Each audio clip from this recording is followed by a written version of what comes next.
Hi, Joe McCusker at the Weymouth Club today for a better version of you. We're going to go inside and do some working out. Come on. You coming?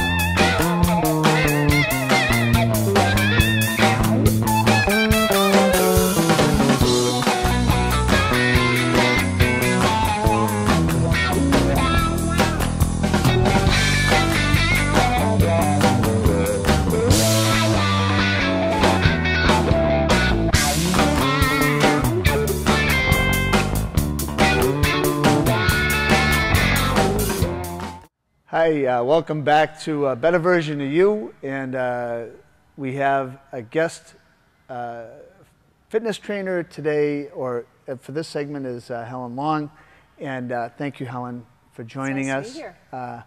We're fortunate enough to be at the Weymouth Club, and the facility's been made available to us. We'd like to thank the Goldmans for that, and this is a great place. A lot of people doing a lot of different things, and I noticed you're sitting on an exercise ball.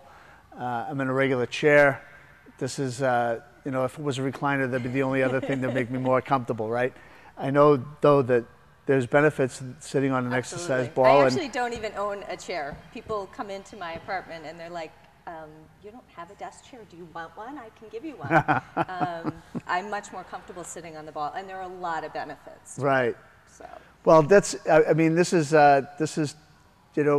obviously there's going to be something that we're going to learn about the exercise ball today, and how it can make us a better version of ourselves doing exercise, using or exercise associated with the ball.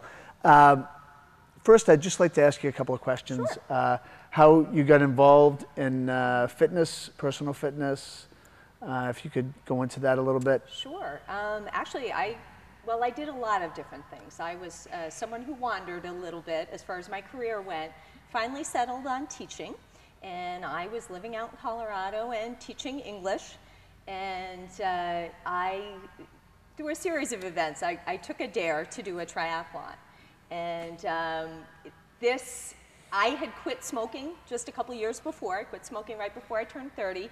I was riding my bicycle about 5 miles back and forth to work, and so I thought I was really fit and sure, I'm going to do this. And I swam occasionally, not that much, and I hadn't run since high school. So I opened my mouth and told some of the people I work with that I was going to do this, and they actually held me to it. So about 8 weeks later, after a lot of training, and because I was an English teacher, a lot of reading, trying to kind of figure out how to do this, I did my first triathlon. I was not very good, but I finished, and it was really the first thing I liked enough that I wasn't good at, that I really felt like I really want to learn more about this. I want to, find out more, and like I said, I was an English teacher. I started reading. I developed an interest in exercise physiology, and I eventually ended up going back to school for exercise phys. Still do triathlon, did my first Ironman at 40.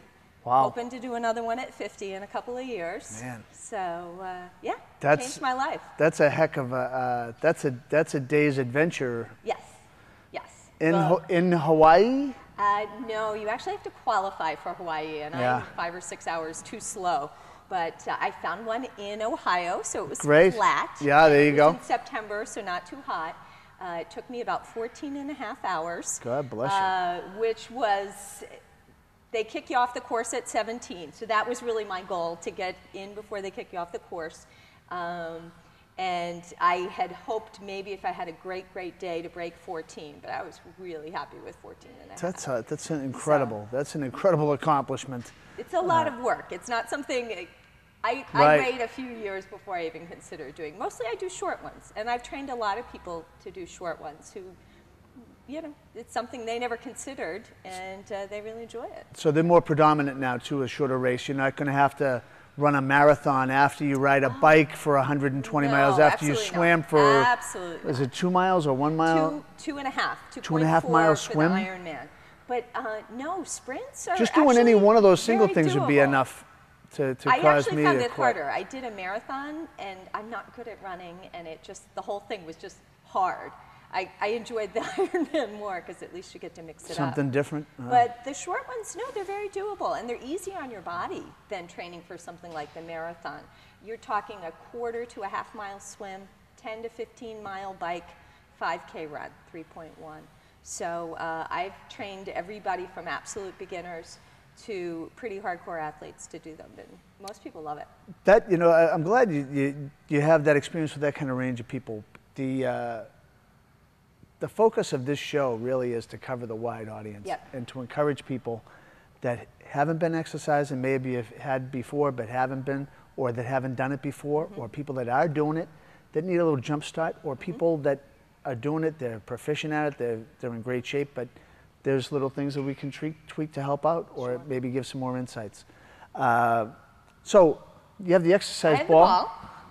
Well, this is something, actually, there are exercises from beginner to advanced. Today, what I want to talk about is posture, and that's something, you know, when you say posture, people think of, oh, you know, sit up straight, and, you know, they really just think in terms of their appearance.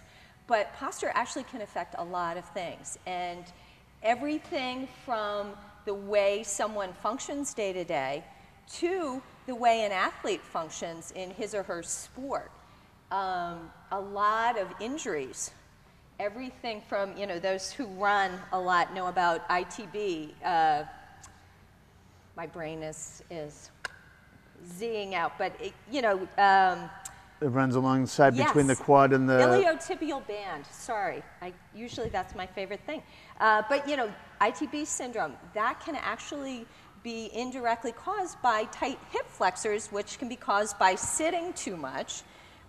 In fact, most of the problems that we have, postural problems, are sitting too much. A lot of us sit rounded forward at the computer. We carry a bag, you know, on one side, and we don't realize we do those things day in, day out, and our muscles really kind of get locked into that position. Right. Lots of people have lower back problems. Lots of people get migraines, headaches, neck aches, carpal tunnel. All of those things can actually be traced back to posture. And so something as simple as sitting on a ball, like I said, I don't own a desk chair. When I sit at the computer, I sit at the ball. And you'll notice I do move around a lot.